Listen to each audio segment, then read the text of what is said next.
اور یہ محدثین نے لکھا کہ یہ صرف اس مجلس کے لیے خاص نہیں ہے، بلکہ کوئی بھی مجلس جس میں اللہ کا ذکر ہوتا ہو تو اللہ فرشتوں کو کہتے ہیں ہاں جی تم کہتے تھے فتنہ فساد کرے گا، خون پھیلائے گا، یہ کرے گا، قتل کرے گا، وہ بندے تو میرا ذکر کر رہے ہیں۔ گویا اس انداز میں بیان کریں گے کہ جیسے ان بندوں کی مجلس کے اوپر فخر فرما رہے ہوں۔ اللہ رب العزت ہمیں بھی اس مجلس میں شامل فرما جس میں ہمارا خالق و مالک ہمارے اوپر فخر محسوس کرے۔ اور میرے بھائیوں، حقیقت میں ذکر کی جملہ اقسام میں سے حقیقت یہی ہے، بنیادی طور پہ شہر رمضان الذی انزل فیہ القرآن، یہ جو حقیقت ہے وہ یہ ہے کہ پوری کی پوری دنیا میں عربی زبان کو زبانوں کا بادشاہ یا زبانوں کی ملکہ کیوں قرار دیا گیا؟ کیونکہ اس زبان میں کلام حمید کو اللہ رب العزت نے نازل فرمایا۔ پوری دنیا کے اندر مکہ کو ام القریٰ کیوں کہا گیا؟ بستیوں کی بھی ماں ہے۔ سب سے مقدس کون سی جگہ ہے؟ مکہ ہے۔ کس لیے؟ وہاں قرآن نازل ہوا۔ نبی کریم صلی اللہ علیہ وسلم کو سید ولد آدم، افضل الانبیاء، سب سے بڑے مرتبے والا رسول اور پیغمبر کیوں کہا گیا؟ کیونکہ ان کے قلب اطہر پہ اللہ رب العزت نے اس کتاب حمید کو نازل فرمایا۔ اور شہر رمضان، اس مہینے کو سارے مہینوں کا سردار کیوں کہا گیا؟ اس مہینے میں اللہ رب العزت نے قرآن نازل فرمایا۔ انا انزلناہ فی لیلۃ القدر وما ادراک ما لیلۃ القدر لیلۃ القدر خیر من الف شہر۔ ایک رات 1000 مہینوں سے بہتر کیوں ہوئی؟ کیونکہ اس رات میں قرآن پاک کو نازل فرمایا گیا۔ تو یہ جتنی برکتیں ہیں مسلمان امت کے اوپر، اس مہینے کے اوپر، اس لیلۃ القدر کی رات کے اوپر، تنزل الملائکۃ والروح، یہ کتنی عظمت کی بات ہے۔ پہلے آپ کے سامنے حدیث رکھی کہ فرشتے اترتے ہیں، اور اس آیت میں تو اللہ رب العزت نے کیا کہا؟ صرف فرشتے نہیں اترتے، آسمان سے جبریل امین کا بھی نزول ہوتا ہے اس رات کو۔ یہ کتنی بڑی خوشخبری کی بات ہے۔ جبریل امین کو جب رسول اللہ دنیا سے چلے گئے تھے تو ماں فاطمہ نے، بیٹی فاطمہ نے یہ بھی کہا تھا کہ جبریل کو خبر دو کہ رسول اللہ دنیا میں نہیں رہے، آج کے بعد کس کے قلب اطہر پہ اترے گا؟ وہ جبریل جو نبیوں اور پیغمبروں کے لیے اترتا تھا، وہ سال میں ایک رات مومنوں کی تسلی اور تشفی کے لیے بھی اترتا ہے، اور وہ رات وہی ہے جس میں قرآن پاک نازل ہوا، اور مومنوں کے دلوں کے اوپر بھی فرشتے سکینت کا نزول کرتے ہیں۔ گویا یہ فضائل اور مناقب اس مہینے کے حقیقت میں ایک تو ذکر اللہ ہے، اور ذکر اللہ کی سب سے اعلیٰ قسم کلام اللہ ہے۔ اور کلام اللہ کو میں نے اور آپ نے کیا سمجھا؟ وَلَوْ أَنَّ قُرْآنًا سُيِّرَتْ بِهِ الْجِبَالُ أَوْ قُطِّعَتْ بِهِ الْأَرْضُ أَوْ كُلِّمَ بِهِ الْمَوْتَى۔ اللہ کہہ رہا ہے، کوئی مولوی نہیں کہہ رہا۔ رب وہ ہے جس کے 2 حرف سے جو چاہے بنا دے۔ 2 حرف، کون؟ بس جو چاہے بنا دے۔ لیکن آپ کو اور میرے احسان ہی ہے، اللہ کی رحمت ہی ہے، اللہ تعالیٰ نے 2 حرف نازل کیے۔ یہ سینکڑوں ہزاروں حروف کو آپ کی اور میری ہدایت کے لیے، آپ کے اور میرے ثواب کے لیے، آپ کے اور میری شفا کے لیے نازل فرما دیا۔ وَلَوْ أَنَّ قُرْآنًا سُيِّرَتْ بِهِ الْجِبَالُ أَوْ قُطِّعَتْ بِهِ الْأَرْضُ أَوْ كُلِّمَ بِهِ الْمَوْتَى۔ اللہ کہہ رہا ہے اگر دنیا میں کوئی کلام ایسا ہو کہ پہاڑ چلنا شروع کر دیں، زمین پھٹ جائے، مردے زندہ ہو جائیں، تو دنیا میں ایک ہی کلام ہے، وہ کلام اللہ ہے، اور وہ قرآن پاک ہے کہ جس سے مردے بھی زندہ ہو سکتے ہیں اور پہاڑ بھی چل سکتے ہیں۔ البتہ اللہ رب العزت کی کچھ سنتیں ہیں جو تبدیل نہیں ہوتی، لیکن اللہ نے سمجھا دیا۔ لو کان البحر مدادا لکلمات ربی لنفد البحر قبل ان تنفد کلمات ربی ولو جئنا بمثلہ مددا۔ تم نے کلام اللہ کو کیا سمجھا؟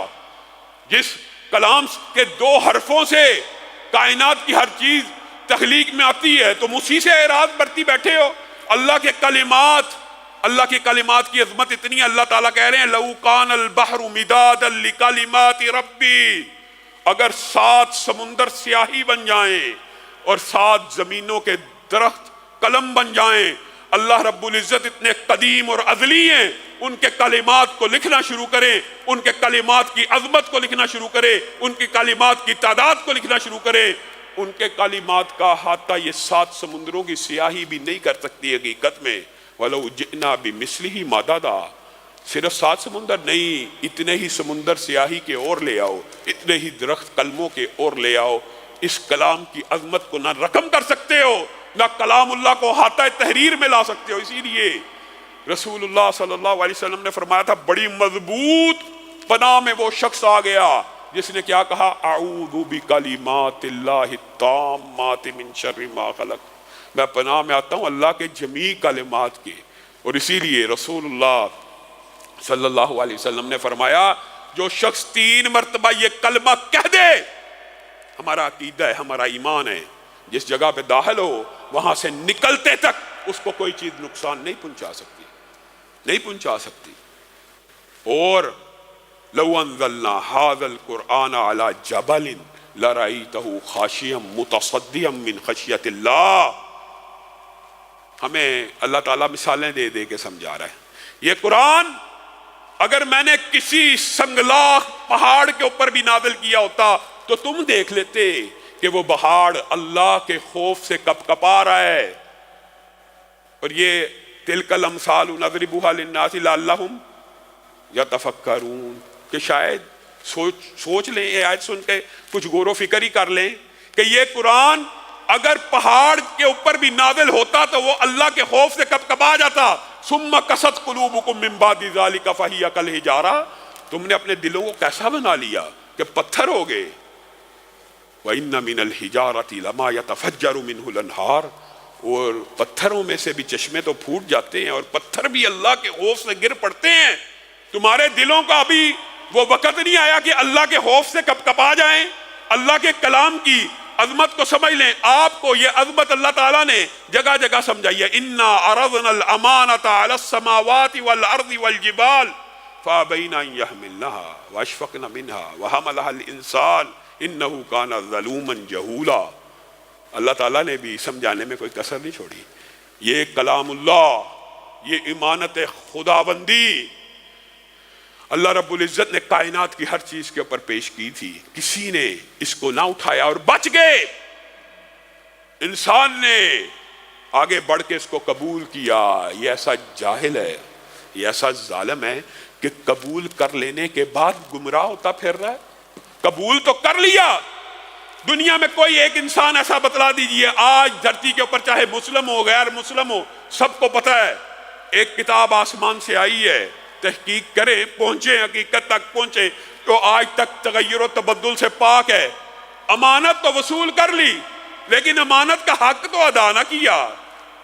آپ بتائیے عبادات کے اندر ایمانداری سے پوری دنیا کا مشاہدہ کیجئے، 8 ارب انسانوں کا مشاہدہ کیجئے، کیا کسی مذہب کے اندر عبادت کا یہ انداز موجود ہے جو اللہ کے فضل و کرم سے ہم تراویح میں عبادت کریں پوری دنیا میں، کہ کسی نے اپنی مذہبی کتاب کی اس طرح تلاوت کی ہو کہ ایک تلاوت کر رہا ہو، کس طرح حفظ کر کے زبانی، اور پیچھے سینکڑوں لوگ صرف سن رہے ہو، سماعت کر رہے ہو۔ اللہ کی قسم عبادت کی یہ خوبی اللہ نے عطا کی ہے تو اس امت کو عطا کی ہے کہ ایک حافظ قرآن زبانی، اب اگر یہ دعویٰ کیا جائے، بعض لوگوں نے یہ دعویٰ کیا کہ دیگر مذاہب کی جتنی بھی کتب ہیں ان میں سے حافظ ہوتے ہی نہیں۔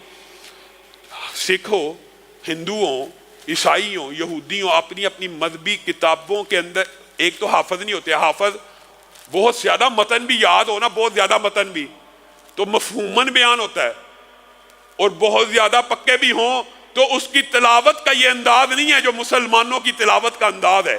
اور ان میں سے اگر کوئی کھڑا ہو جائے آگے، وہ جو کچھ مرضی کہتا رہے، پیچھے اتنی بڑی تعداد میں سامعین موجود نہیں ہوتے اس کو سننے والے، اور اگر موجود بھی ہو وہ جو مرضی کہتا رہے، کوئی ٹوکنے والا نہیں۔ یہاں پہ حافظ قرآن آپ کے سامنے ہے، حافظ قرآن ایک ہو، آگے کھڑا ہو، زیر زبر کی غلطی بھی کر دے، پیچھے جو سامنے ہوتا ہے اس کو آگے چلنے دیتا۔ اور یہ صرف ایک مسجد میں ہوتا ہے، یہ ہزاروں لاکھوں مسجدوں میں ہو رہا ہے کہ سامنے ایک زیر زبر کی غلطی برداشت نہیں کر رہا، لیکن ہمارے معاشرے میں بعض بدبخت ایسے ہیں کہ آج 1400 سال بعد امت کے گئے گزرے حالات کے اندر قرآن کا کوئی حرف کھا جائے، زیر زبر کی غلطی کرے، پیچھے ٹوکنے والے. اور سورہ یاسین اگر پڑھا ہو حافظ، سب سے مشکل، آسان ہے سورت لیکن حافظوں کے لیے بڑی مشکل ہوتی ہے. کیوں؟ ماشاءاللہ پیچھے سارے جو ہمارے بزرگ ہوتے ہیں سب کو زبانی یاد ہے اور سب تیار ہیں لقمہ دینے کے لیے.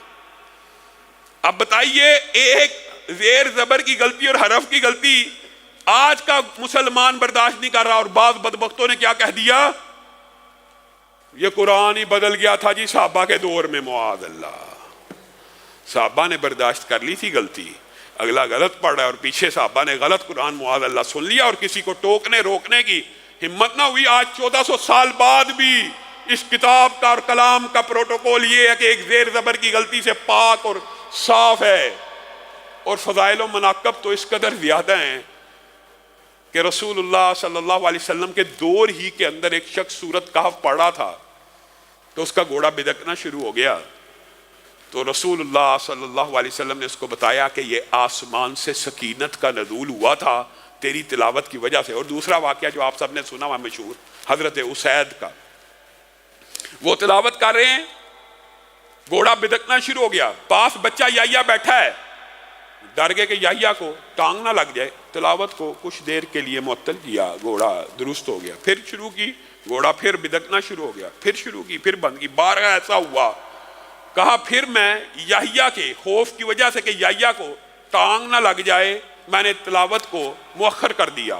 اور اچانک میں نے آسمان کی طرف دیکھا تو بادل کا ایک ٹکڑا تھا جس میں ستارے جھلملا رہے تھے اور اتنی قریب آ چکا تھا جیسے میرے سر کے اوپر ہو. گھوڑا شاید اسی بادل کی وجہ سے بدک رہا تھا. ایک تلاوت ہو رہی ہے اور کیا عبادت ہو رہی ہے جس کی تلاوت کو آپ نے بڑا معمولی سمجھا، جس کے لیے لوگ علماء اسلاف پورا رمضان کاروبار بند، فتویٰ بند، حدیث بند.